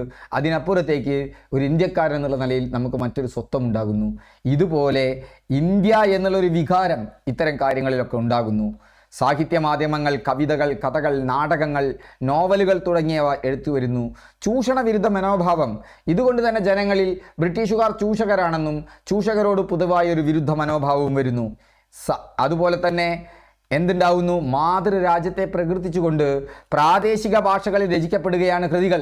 കേരളത്തിലും ഉണ്ടാകുന്നുണ്ട്, നമ്മൾ പഠിക്കാൻ പോകുന്നുണ്ട്, ഈ പുസ്തകത്തിൽ അതുണ്ട്. കേരളത്തിലും എന്തുണ്ടാവുന്നുണ്ട്? മാതൃരാജ്യം ഇന്ത്യയെ പ്രകീർത്തിച്ചുകൊണ്ട് പ്രാദേശിക ഭാഷകളിൽ കൃതികൾ രചിക്കപ്പെടുന്നു. അങ്ങനെയുള്ള കൃതികളാണ് ഒന്നാണ് ബങ്കിം ചന്ദ്ര ചാറ്റർജിയുടെ കൃതി. ബങ്കിം ചന്ദ്ര ചാറ്റർജി ഒരു പാശ്ചാത്യ സാഹിത്യ രൂപമായിരുന്ന നോവലിനെ ഇന്ത്യൻ രൂപത്തിലേക്ക് കൊണ്ടുവരികയാണ് ബങ്കിം ചന്ദ്ര ചാറ്റർജി. അങ്ങനെ അദ്ദേഹം എഴുതിയ പുസ്തകമാണ് ആനന്ദമഠം. ആ ആനന്ദമഠമാണ് അദ്ദേഹത്തിൻ്റെ ബംഗാളിലെ കർഷകർ നടത്തിയ സന്യാസി കലാപം പ്രമേയമായി രചിച്ച പുസ്തകമാണ്. എത്ര പ്രാവശ്യം വന്നിട്ടുണ്ട്? സന്യാസി കലാപം ആധാരമാക്കി രചിച്ച പുസ്തകമേത്? ആനന്ദമഠം. ആനന്ദമഠത്തിലെ പ്രമേയമേത്? സന്യാസി കലാപം. ആനന്ദമഠം ആരാണ് രചിച്ചത്? അത് രചിച്ചത് നമുക്കറിയാം ആരാണ്? ബങ്കിം ചന്ദ്ര ചാറ്റർജി. മറന്നു പോകണ്ട, ബങ്കിം ചന്ദ്ര ചാറ്റർജിയാണ് വന്ദേ മാതരം എന്ത് ചെയ്തത്? ആനന്ദമഠം അതിലെ ഭാഗമാണ്. ഈ ആനന്ദമഠത്തിലുള്ളതാണ് വന്ദേ മാതരം എന്നുള്ള കൃതി. നോക്കൂ, മാതരം ഒരു മാതൃരാജ്യത്തെക്കുറിച്ചുള്ള എന്തു വരികയാണ്? ഒരു അവബോധം ഉണ്ടാക്കുകയാണ്. അപ്പോൾ കർഷകരുടെ അവസ്ഥയും സമ്പന്നരും സാധാരണക്കാരും തമ്മിലുള്ള വ്യത്യാസമൊക്കെ പറയുന്നുണ്ട്. ദീനബന്ധു മിശ്ര എന്ന് പറയുന്ന മറ്റൊരാളുണ്ട്. ദീനബന്ധു മിശ്ര എന്താണ് ചെയ്തത്? അവിടെ കർഷക സമരത്തിൻ്റെ സാന്നിധ്യം വരികയാണ്. അദ്ദേഹത്തിൻ്റെ നീൽ ദർപ്പൺ നാടകം, അദ്ദേഹം രചിച്ച നീൽ ദർപ്പൺ എന്ന നാടകം നീലൻ കർഷകരുടെ ദുരിതങ്ങളെക്കുറിച്ച് പറഞ്ഞുകൊണ്ടാണ്. അന്നത്തെ കാലത്ത് നമുക്കറിയാം, നീലൻ കർഷകർ വലിയ ദുരിതത്തിലായിരുന്നു, അല്ലേ? തിൻകാതിയ സമ്പ്രദായത്തെക്കുറിച്ചൊക്കെ നിങ്ങൾ കേട്ടിട്ടുണ്ടായിരിക്കും. ഇന്ത്യയിൽ ബ്രിട്ടീഷുകാർ വന്നതോടുകൂടി കൃഷിയിൽ വാണിജ്യവൽക്കരണം വരികയാണ്. അതുവരെ ഇന്ത്യയിലെ കൃഷി എന്ന് പറഞ്ഞാൽ ഭക്ഷ്യവിളകളാണ് കൃഷി ചെയ്തിരുന്നത്. അതായത് ഒരു ഗ്രാമത്തിന് ആവശ്യമായ ഭക്ഷണം ആ ഗ്രാമം തന്നെ ഉൽപ്പാദിപ്പിക്കും. അവിടേക്കാണ് കൂടുതൽ ലാഭം കൊടുക്കാം എന്ന് പറഞ്ഞുകൊണ്ട് എന്ത് ചെയ്യുന്നത്? നീലം കൃഷിക്ക് പ്രേരണ കൊടുക്കുന്നത്. അവരുടെ ഭൂമിയുടെ ഏറ്റവും പ്രധാനപ്പെട്ട 1/3 ഭാഗം നീലം കൃഷിക്കായി വിനിയോഗിക്കണം. ആ നീലം കൃഷിക്ക് വേണ്ടി സർക്കാർ പൈസ കൊടുക്കും. പക്ഷേ ആ പൈസ കൊടുത്താൽ അത് തിരിച്ച് അവർക്ക് കൂടുതൽ പൈസയോടുകൂടി അടവാക്കണം. അങ്ങനെ അവർ നീലം കൃഷി ചെയ്യുന്നു. ആ നീലം കൃഷി ചെയ്ത് ബ്രിട്ടീഷുകാർ എടുക്കുന്നു. പക്ഷേ തുച്ഛ വിലയ്ക്കാണ് എടുക്കുക. നേരിയ ലാഭം മാത്രമാണ് അവർക്ക് കിട്ടുന്നത്. അപ്പോഴാണ് ഇത് എന്നിട്ട് എന്ത് ചെയ്യുന്നു? ഇത് വസ്ത്രങ്ങൾക്ക് നീലം കളറ് പൂശുന്നതിന് വേണ്ടിയിട്ടാണ് ബ്രിട്ടനിലേക്ക് കൊണ്ടുപോകുന്നത്. ബ്രിട്ടനിൽ പക്ഷേ പെട്ടെന്ന് വ്യവസായ വിപ്ലവം വരികയും ഇതിനൊക്കെ കെമിക്കലുകൾ അവൈലബിൾ ആവുകയും ചെയ്തപ്പോൾ അവർക്ക് നീലം വേണ്ട എന്ന് വെക്കുന്നു. അതോടുകൂടി ഈ നീലം കർഷകരൊക്കെ ദുരിതത്തിലാകുന്നു. ആ നീലം കർഷകരുടെ കലാപം, അവരുടെ വേദന, അത് നീൽ ദർപ്പൺ എന്നുള്ള ഇതിലൂടെ ആര്? ദീനബന്ധു മിശ്ര. അപ്പോൾ ഓർക്കണം, നിങ്ങൾ നോക്കൂ, ഓരോ പശ്ചാത്തലം ഓർക്കണം. വന്ദേ മാതരത്തിൻ്റെ പശ്ചാത്തലം സന്യാസി കലാപമാണെങ്കിൽ നീൽ ദർപ്പൺ എന്നുള്ള നാടകം ദീനബന്ധു മിശ്രയുടെ നീലൻ കർഷകരുടെ പ്രശ്നങ്ങളുമായി ബന്ധപ്പെട്ടതാണ്. നീൽ ദർപ്പണിൽ ചിത്രീകരിച്ച കർഷകരുടെ പ്രശ്നങ്ങൾ സുരേന്ദ്രനാഥ ബാനർജി സ്ഥാപിച്ച ഇന്ത്യൻ അസോസിയേഷൻ എന്ന ആദ്യകാല രാഷ്ട്രീയ പ്രസ്ഥാനം ഏറ്റെടുക്കുകയും ഇന്ത്യയിലെമ്പാടും പ്രചരിപ്പിക്കുകയും ചെയ്തു. അപ്പോൾ സുരേന്ദ്രനാഥ ബാനർജി, ഇന്ത്യൻ അസോസിയേഷൻ, നീൽ ദർപ്പൺ, ഓർക്കണ്ടല്ലോ, ദീനബന്ധു മിത്ര, നീൽ ദർപ്പൺ, സുരേന്ദ്രനാഥ ബാനർജി, ഇന്ത്യൻ അസോസിയേഷൻ, ആരുടെ? നീലൻ കർഷകരുടെ പ്രശ്നങ്ങൾ. അല്ലാമ മുഹമ്മദ് ഇക്ബാൽ കേട്ടിട്ടുണ്ടാവുമല്ലേ? അല്ലെങ്കിൽ നിങ്ങൾ സാരേ ജഹാം സെ അച്ഛ ഹിന്ദുസ്ഥാൻ ഹമാര, എല്ലാ പ്രദേശങ്ങളിൽ നിന്നും മെച്ചപ്പെട്ട ഈ ഹിന്ദുസ്ഥാൻ എൻ്റേതാണെന്ന് പാടിയ ദേശസ്നേഹത്തിൻ്റെ കവി അല്ലാമ മുഹമ്മദ് ഇക്ബാൽ തൻ്റെ കവിതകളിലൂടെ ഇന്ത്യയുടെ പ്രകൃതി ഭംഗിയെയും ജനങ്ങളുടെ ഐക്യത്തെയും പാടിപ്പുകഴ്ത്തി. ഇന്ത്യ എന്ന ഏക രാഷ്ട്രത്തെക്കുറിച്ചുള്ള ബോധമുണ്ടാക്കി. ഓർക്കണം നിങ്ങളത്. ഭാഷാനുസൃത പ്രധാന സാഹിത്യകാരന്മാരെ കുറിച്ചൊരു ലിസ്റ്റ് ഈ പാഠഭാഗത്ത് തന്നിട്ടുണ്ട്. അത് നന്നായി പഠിക്കണം. ബംഗാളിയാണ്, നമുക്കറിയാം, രവീന്ദ്രനാഥ് ടാഗോർ, ഗീതാഞ്ജലി നിങ്ങൾക്ക് നന്നായിട്ട് അറിയുണ്ടാവും. തമിഴിൽ സുബ്രഹ്മണ്യ ഭാരതി, പാഞ്ചാലി ശബദം, കളിപ്പാട്ട്, കണ്ണൻ പാട്ട്, കുയിൽപ്പാട്ട്. ഉറുദു അൽത്താഫ് ഹുസൈൻ ഹാലി, ഹയാത്ത് ഇ സാദി, ഹയാത്ത് ഇ ജവീദ്, ഹയാത്ത് ഇ സാദി, ഹയാത്ത് ഇ ജവീദ്, അൽത്താഫ് ഹുസൈൻ റാലി ഉറുദു. തമിഴിൽ സുബ്രഹ്മണ്യ ഭാരതി, പാഞ്ചാലി ശബദം, കളിപ്പാട്ട്, കണ്ണംപാട്ട്, കുയിൽപ്പാട്ട്. ഹിന്ദി പ്രേംചന്ദ്, സേവാസദൻ, പ്രേമാശ്രമം, രംഗഭൂമി, ഗോദാൻ. മറാത്തിയിൽ വിഷ്ണുകൃഷ്ണ ചിപ്ലിങ്കർ, നിബന്ധമാലയുടെ അക്ഷരങ്ങളൊക്കെ തെറ്റിപ്പോയിട്ടുണ്ട് കേട്ടോ, പെട്ടെന്ന് അടിച്ചുണ്ടാക്കിയതാണ്. മലയാളം സാഹിത്യത്തിലെ ദേശീയ സംഭാവന വള്ളത്തോൾ നാരായണ മേനോനാണ്. എൻ്റെ ഗുരുനാഥൻ ബാപ്പുജി, ഇന്ത്യയുടെ കരച്ചിൽ. അപ്പോൾ ഇന്ത്യയിൽ കേരളത്തിലും ഉണ്ടായി വള്ളത്തോൾ നാരായണ മേനോൻ, എൻ്റെ ഗുരുനാഥൻ ബാപ്പുജി, ഇന്ത്യയുടെ കരച്ചിൽ. അംശി നാരായണ പിള്ളയുടെ പ്രസിദ്ധ ഗാനം വരിക വരിക സഹചരേ സഹന സമര സമയമായി. വരിക വരിക സഹചരേ. എനിക്ക് നിങ്ങളോട് പറയാനുള്ളത്, ഇതാ സെയിൽസ് അസിസ്റ്റൻ്റ് വരുന്നു, അതുപോലെ തന്നെ ഒട്ടനവധി എക്സാമുകൾ വരുന്നു. സഹന സമര സമയമായി.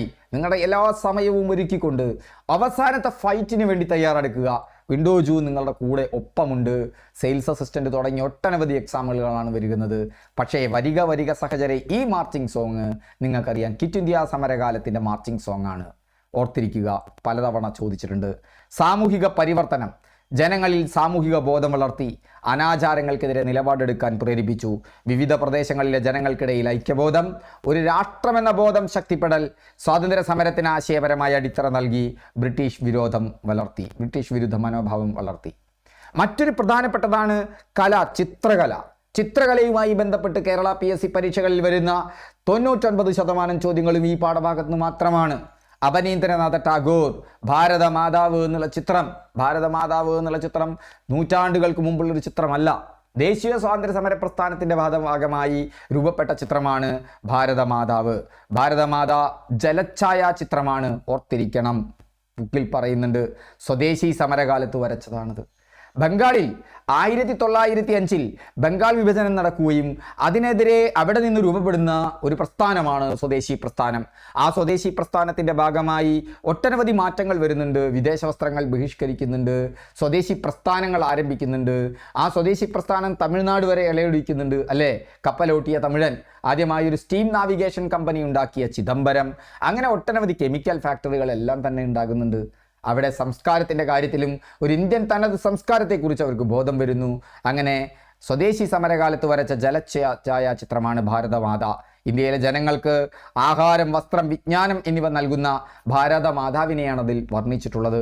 ദേശീയ സ്വാതന്ത്ര്യം, ഇന്ത്യക്കാരിൽ ദേശസ്നേഹം വളർത്തുന്നതിൽ ഈ ചിത്രം നിർണായക പങ്കുവഹിച്ചു. പിന്നീടുള്ള വികാസം തുടർന്ന് പല രൂപത്തിലും ഭാരതമാതയുടെ ചിത്രം ഇന്ത്യയുടെ ഭൂപടത്തിൽ ഉൾക്കൊള്ളിച്ചുകൊണ്ടുള്ള ചിത്രങ്ങൾ പ്രചാരത്തിലായി. Indian Society of Oriental Arts മറ്റൊന്നാണ്. സ്ഥലം കൽക്കത്തയിൽ സ്ഥാപിച്ചു.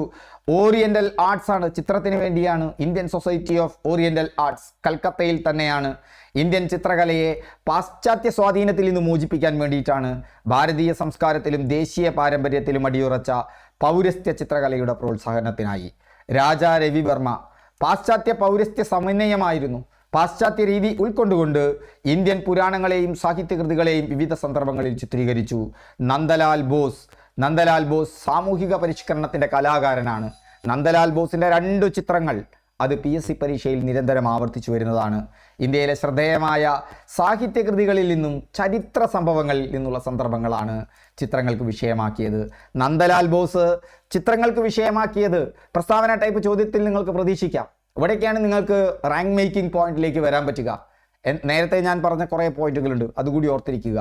ഇന്ത്യയിലെ ശ്രദ്ധേയമായ സാഹിത്യകൃതികളിൽ നിന്നും ചരിത്ര സംഭവങ്ങളിൽ നിന്നുമുള്ള സന്ദർഭങ്ങളാണ് ചിത്രങ്ങൾക്ക് വിഷയമാക്കിയിട്ടുള്ളത്. സാധാരണ നിങ്ങൾ പഠിക്കുമ്പോൾ പലപ്പോഴും നിങ്ങൾ നന്ദലാൽ ബോസ് ചെണ്ടക്കാരൻ വരച്ചു, ഗ്രാമീണ ചെണ്ടക്കാരൻ സതി വരച്ചു, സതി ഒക്കെ വരച്ചു എന്ന് നിങ്ങൾ എഴുതും. പക്ഷേ ഇങ്ങനത്തെ ഒരു ചോദ്യം വരാം. എങ്ങനെ?